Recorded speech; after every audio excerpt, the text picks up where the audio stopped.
The US says it will restore military and intelligence aid to Kyiv in exchange for a 30-day pause in the fighting, prompting this reply from President Trump.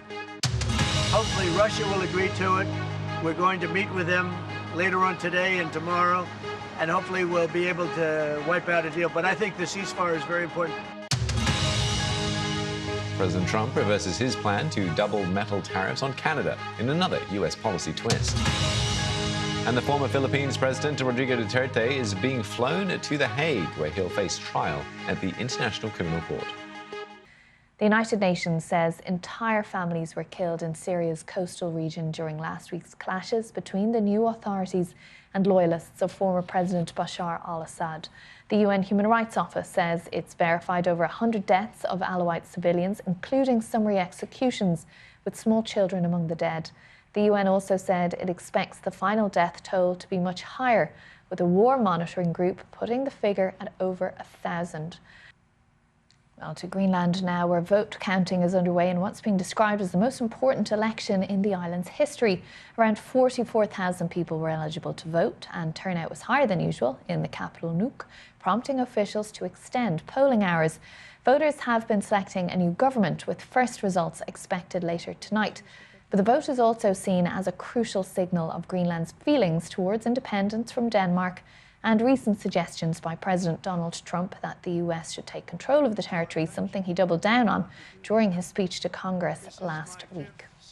UK police arrested the captain of the Portuguese cargo ship So Long on suspicion of gross negligence manslaughter following the vessel's collision on Monday with an American oil tanker off the coast of England. Both ships, the Stena Immaculate carrying aviation fuel and the So Long, caught fire in the collision. The So Long remains adrift and is still burning. One crew member is presumed to have died. Pakistan's Prime Minister Shehbaz Sharif says security forces are fighting insurgents who stormed a passenger train and took hostages. The Jafar Express was carrying more than 400 people when it was attacked in Balochistan province. The banned separatist group, the Baloch Liberation Army, said it did it. A junior minister said the rebels took several hostages to a mountainous area. About 80 passengers have reached safety. The former Philippines President Rodrigo Duterte is being flown to The Hague, where he'll face trial at the International Criminal Court. He's being charged with murder as a crime against humanity in connection with his war on drugs. Prosecutors allege that during his time in office, Mr. Duterte had thousands of drug deals, users and others killed without trial. A rare medieval ring is set to go up for auction. It was found by a retired firefighter in a field in Norfolk in England. The gold ring features a large sapphire and smaller emeralds and garnets. It dates back to the late 12th to early 13th century. It was found under 9 inches of dirt using a metal detector, and it's expected to sell for over £18,000. President Trump's 25% tariffs on steel and aluminium prompt anger around the world. Canada and the EU retaliate, but the UK is keeping all options open.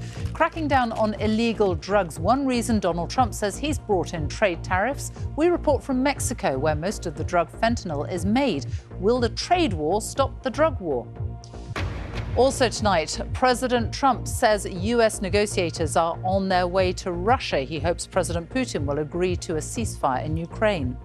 The moment a container ship collided with a fuel tanker in the North Sea, a Russian captain is being questioned by police. Why scientists are warning children under 8 shouldn't drink slushies. This boy ended up in hospital. Looking back, it was the worst moment of mine and his dad's life.